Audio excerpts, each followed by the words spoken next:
Hi, everybody, and welcome back to The Good News. I'm Doc. And I'm TJ, and we are excited and delighted that you have tuned in for another episode of The Good News. We are here on Mother's Day. And happy Mother's Day to all of us, because we all are here because of our mother. Yes, I am grateful for my mother, for my aunts, my grandmother, everyone who poured into me to make me who I am today. You know, I realized something this morning when I got up. That I have Mother's Day rituals and Mother's Day routines and stuff. That certain things I just have to do on Mother's Day. Mm-hmm. And I'll start off with music. Yeah. There are two songs I have to listen to every Mother's Day. The first one is I Remember Mama by Shirley Caesar. Okay. And then I have to kind of turn it off because that one started watering your eyes up and then start tearing up. And the other one is I Always Love My Mama by The Intruders. Ooh. And it's I like, forgot about that I one. always love my mama. She's my baby girl. Yeah, I remember that one. I love those songs. Yeah. And then, you know, all of a sudden I started thinking about the other songs. Shirley Caesar make all them tear-jerking songs. Yes. She always want to talk about no charge and peanut butter and no jelly. And she really make you understand the importance of what mothers go through and everything. And her and the Williams brothers. And I started listening to the Williams brothers yesterday. And I started saying, you know, Mother's Day is an emotional evoker. Yeah. It really evokes is. emotions out of you. Even if your mother is not with you physically, it just does something about you. Because it's such a oftentimes thankless job. Yeah. And you recognize how thankless you were as you get older. And you know, a lot of times I just wonder, it's like, man, why do it take us getting old to appreciate what mothers really experience? You know, why we couldn't experience that and recognize that when we were young? Can you imagine how better our life would have been if we would have just took time, just really look at our mothers and what they do and what they experience and how you said the word, so you talked about mothers being selfless in your sermon this morning, which was an awesome message that we will get to. I know you're all waiting to hear about that too, but you said it's not the fact that they think less of themselves, but they think of themselves less. Yeah, really. And it really is about being selfless. And you know, as children, we don't recognize the sacrifices that our parents are making. It wasn't until I know 3 or 4 years ago where I heard my mom talk about how she often had to make choices on whether I ate or we ate. Yeah. And of course, I would always win out. And I'm like, why we can't go to Burger King? Why we can't?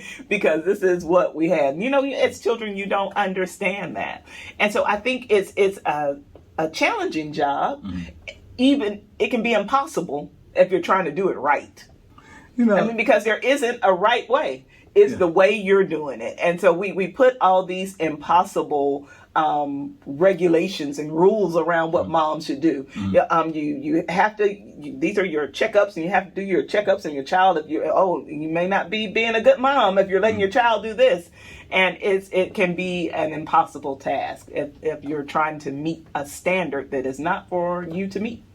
And you know, we often say there's no manual on parenthood. Really? Especially on being a mother. And if there is one, it's wrong because it don't work for everybody. It don't work for everybody. And you know, a lot of times we try to raise our kids differently than what we was raised because we might not have liked how we was raised because we didn't get to do. And one thing I noticed, if you were raised in a strict household, you were a lot less strict on your kids. And your kids probably needed that strictness, and you didn't do them justice by not doing it. Because you said, my mom was strict and I ain't like that, so I ain't gonna be strict on my kids, and your kids knuckleheads. But did it work for you? I mean, so why are you gonna try to change what worked? Yeah, and the opposite, you know, my parents, they just let me do anything, so I'm be real strict on my kids, and then your kids turn out crazy. So, you know, it's like, there's no set, what you have to do is find out what worked. But one thing I've learned though, as the institution of motherhood, and I would say fatherhood, if that's something that God instituted, shouldn't that be something shouldn't that be the person I go to? God, you gave me this child. How do I need to raise? I don't know. I think often, and that's such a great parallel because my mom is a cleaner. I mean, house smelled like bleach all the time. The one time that she had to go to the emergency room was because she mistakenly mixed bleach and ammonia. Oh, wow. And I mean, just always cleaning. And so I never did, and I never do. And I got the nastiest kids. When I tell you they can come in, they would be able to come into a room and you could tell everywhere they touched. It was just, they knocked over something was out of place. It was, and so really that if it worked for you, why wouldn't you want to do that same thing? You had a model. And mothers are perfect models. They're either models of what to do or what not to do. So whichever one you did, do what you know will work. But I'm going to tell you, you can't run from where you come from. Come on. And we need to put that on a t-shirt. Yeah, you can't run from where you come from. And I'm going to give you an example. You just talked about your mom, how she clean and you would never clean. But if she were to see you now, you know, even though you ran away from cleaning, you might expose your kids to the uncleanliness of that situation. Yeah. But now, you know, you have grandkids, and every time you turn around, you're cleaning up after the grandkids, and everything is spotless because you have a grandkid now. And, you know, I would look at that from my perspective. I grew up in a household where my mom enjoyed alcoholic beverages. So because she enjoyed alcoholic beverages, I wouldn't touch it. I said, I ain't no way. I ain't, you know, I always want to do the opposite of what our mom and our parents did. But as I got older, I found out I couldn't run from where I came from.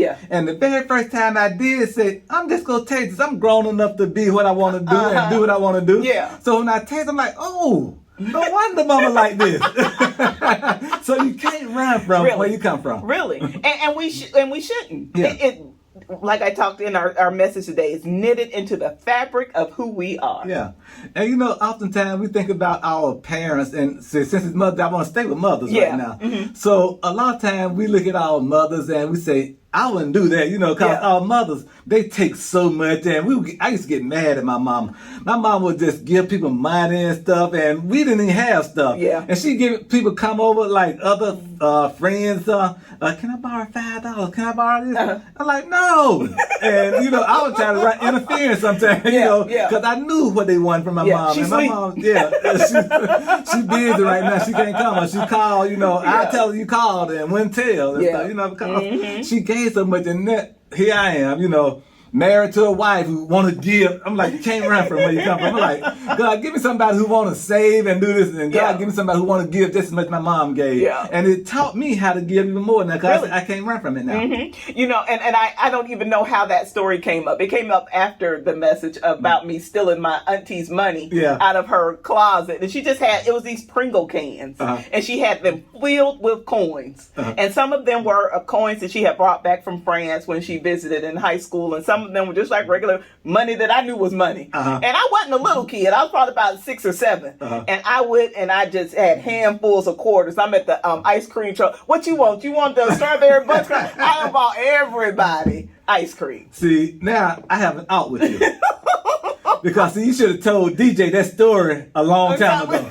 Because if DJ would have knew that story, he would have left that $5 bill out just so freely and carelessly.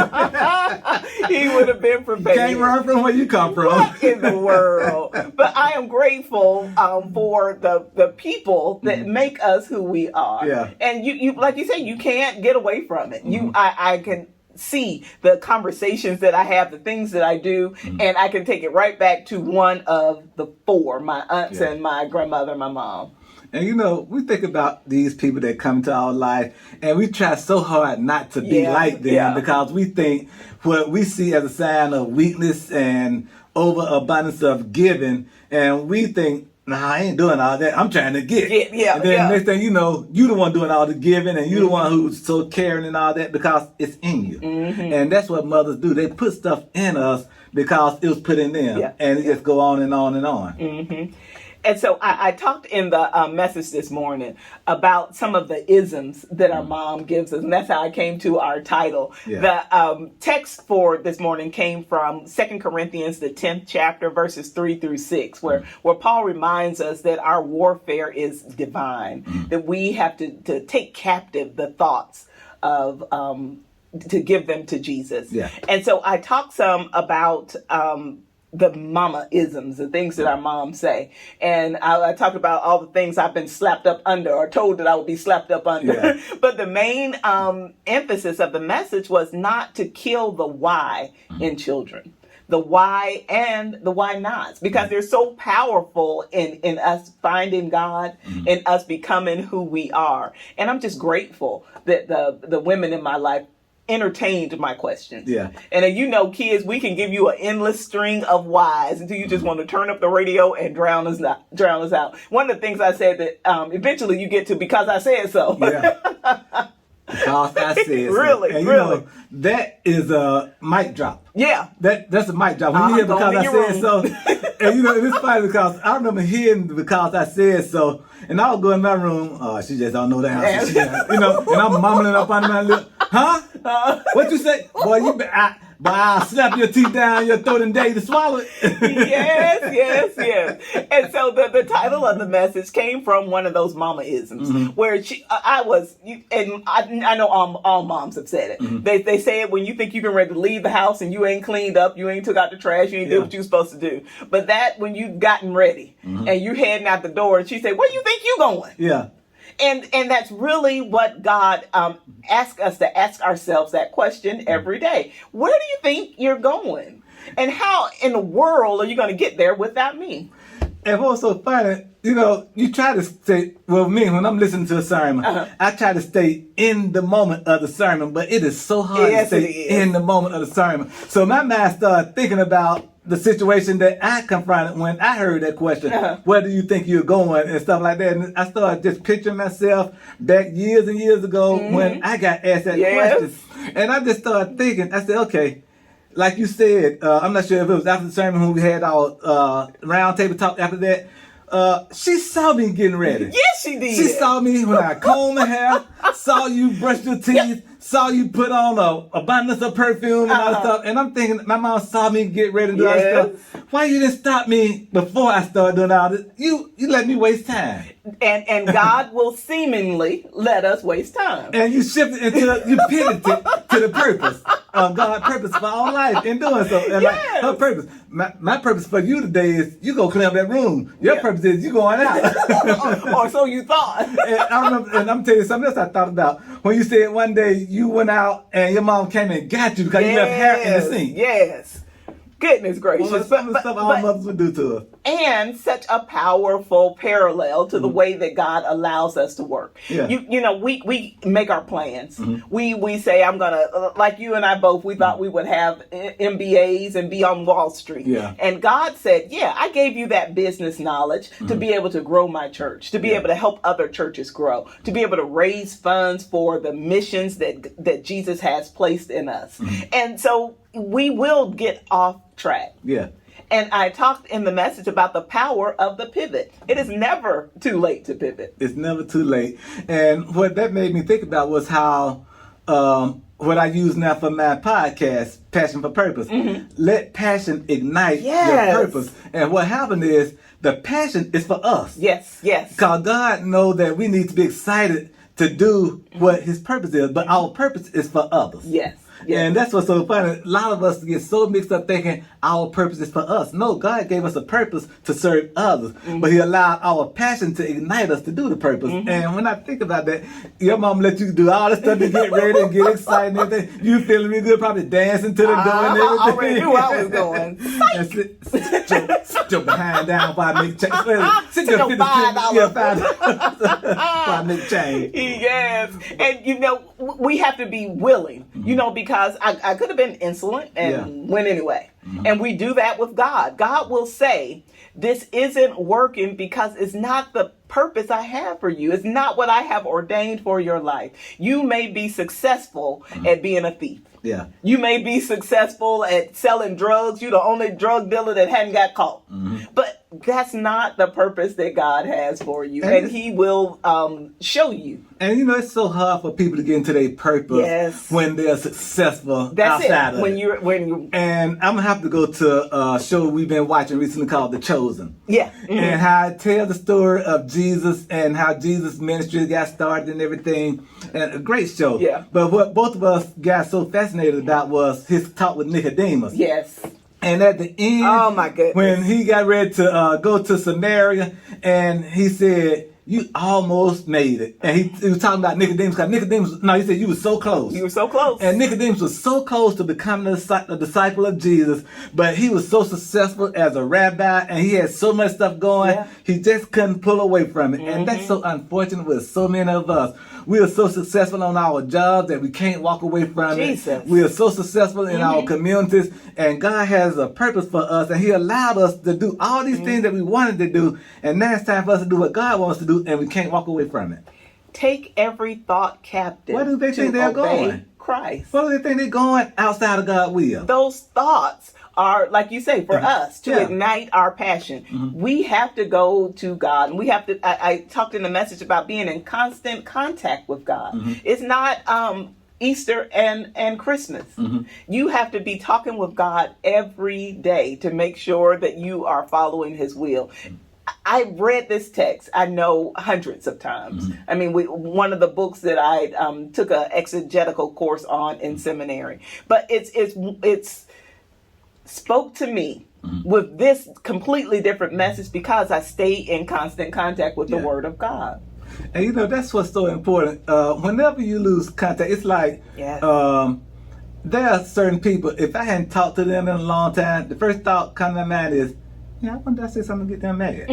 And you know, and if we think about that with God, if we hadn't talked to God in a while, I don't think God is thinking, did he do something to make us mad? But God knows when we're upset with him. Even if we won't say it, even if we're afraid to say it. So we'll stop talking. Because what happens is when we get upset with somebody, we quit talking to them. We won't just call them and say, I'm mad at you. And then when they call us, hey, what's up? Everything all right? And I feel that God does us like that sometimes when we ain't been in contact with him. He'll give you a flat tire on the road and like, oh God, and we'll go through all this stuff.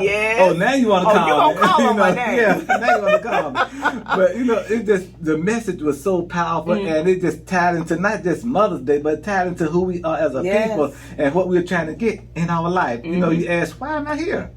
And we ask that a lot of time on our job, and we ask that in our relationships with people, and that's a perfect segue into our talk about relationships. I think about how I think it was in 2013 we started Your Relationship Matters. And reason our relationship matter is we were talking about so many failed marriages, so many divorces that got us going with that, but really the ultimate relationship is our relationship with God. And that's the relationship that matters the most. And we teach that in our marital counseling, premarital, post all the marriage sessions we do. We always tell them it's you're putting your focus on the person when you need to put your focus on God. God will fix the person. God will fix the relationship. If nothing else, he will change you. And so you're putting your focus in the wrong place. We have to be willing to surrender. We always think that we just go and get our screwdriver and our hammer and we're gonna make it work. We're gonna fix it. I'm gonna do this and trick him into doing what I need him to do. But God says, just give it all to me. Come to me, all who are weary and heavy laden, and give it to God. I remember the first cruise when we went on the cruise. And when we was getting ready to dock, and we heard the sound, and what it was the lowering of the anchor, and the anchor was going down, and it just make you wonder, what is it this anchor's being attached to that can keep this big old, massive, huge, gigantic ship from moving? And if it anchors it, why doesn't it make it tip over if it's that much weight? And what was holding this ship in place? And it was the solid rock, which was so deep in the water. And that's what our marriage needs to be realizing. It has to be anchored to the solid rock of Jesus. Yes. And that starts with the beginning. That's why the Bible says that we shouldn't be unequally yoked. Because it's so much more difficult when you're trying to do it on your own. But if you guys can come together knowing and touching and agreeing that God is the head and God's will be done, and it is always the best way, then you have a foundation to start from. And one of the things that we don't do verbally, but I believe we do it because of our relationship with God, is did God tell you that? Yes. Or did God tell me that? Mm-hmm. And I think you even mentioned something like that in the sermon. Yeah. You know, we have to start asking ourselves as couples when the husband or wife say what they gonna do. I'm getting ready to go back and get me an MBA. I'm getting ready. Mm-hmm. Did you ask God? Is that what God wants you to do? Where do you think you're going? Yeah, where do you think you're going? You know, we got bills. We got, you know, how you doing this without God? Yeah. So it's a very powerful message, and you know, I just love the fact that we have this platform here, the good news. Yes. It's not, you know, people think that we just like sitting in front of the camera because we look good and we smile all the time and we love the Lord. But it's not about that. That's the passion that ignites us. Yes. But our purpose is to get a message out to you so you can share it with other people, so it can not help only you, but it can help your family members and help your friends. And it can help you on your job. It can help you in your relationships. So why you watching us and think, oh, they smile all the time and they look so good together, which is all true. This joy I have. But there's a purpose for this. Yes. Because we had to pivot. This ain't what we always wanted to do. Because like you said, we wanted MBAs and we wanted to make millions of dollars where people would bring camera sets to do this. We didn't want to be having to do this on our own. But God said, this is what you're going to do. You could have been bowling midgets. Boy, debauchery everywhere. the wolf of Niski. But God. Yep. And so we really do. We count it all joy to be able to sit here before you each and every week and to receive your comments and your questions. And just know that we are building a community here where we can all come and learn and share the good news. I want to make sure that you are following Doc on Be Better on Purpose here on YouTube, and that you're tuning in to Choose Joy with Tisa each and every day so that you can be encouraged in your walk. Well, good day and good night. Now that's good news.